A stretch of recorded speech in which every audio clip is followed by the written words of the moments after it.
भारत और चीन पर पुतिन के एक बड़े बयान के बाद पूरे यूरोप में हलचल मच गई है। हलचल भी ऐसी कि पुतिन के बयान के 24 घंटे के अंदर दो बड़े यूरोपीय देश जर्मनी और फिनलैंड ने भारत को लेकर कुछ ऐसा कह दिया है जो अमेरिका को पसंद नहीं आएगा, क्योंकि इन दोनों देशों ने अमेरिका की धज्जियां उड़ाते हुए बता दिया है कि कैसे यूरोप भारत की तरफ भाग रहा है। इस वीडियो में हम आपको सबसे पहले भारत पर पुतिन का बयान सुनवाएंगे, उसके बाद जर्मनी और फिनलैंड ने भारत को लेकर जो ऐलान किया है वो भी आपको सुनवाएंगे।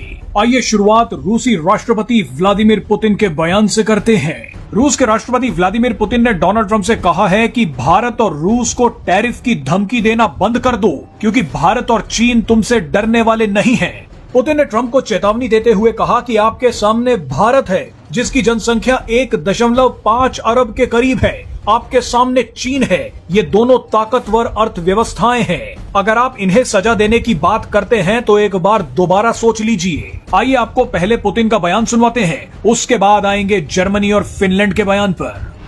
You have countries like India, almost 1.5 billion people, China, with powerful economies, that they're going to punish you. You have to think.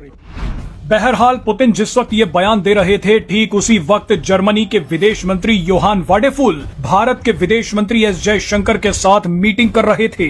Germany के विदेश मंत्री योहान वाडेफुल भारत की यात्रा पर आए हुए हैं। वाडेफुल एस जयशंकर के साथ साथ पीएम मोदी से भी मुलाकात कर चुके हैं।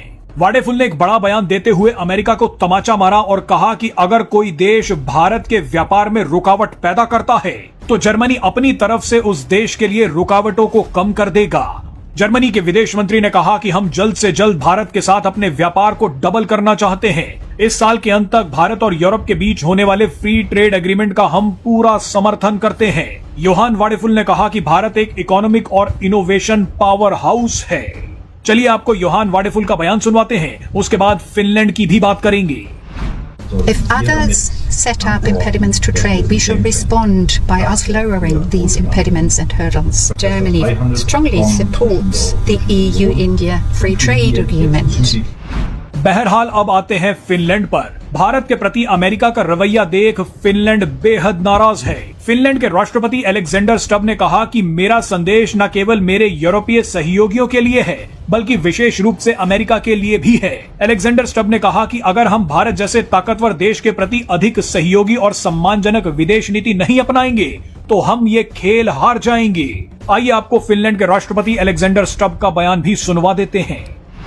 And my message, not only to my European colleagues, but especially to the United States, is that if we don't drive a more cooperative or dignified foreign policy with especially the global south, the likes of India, we're going to lose this game.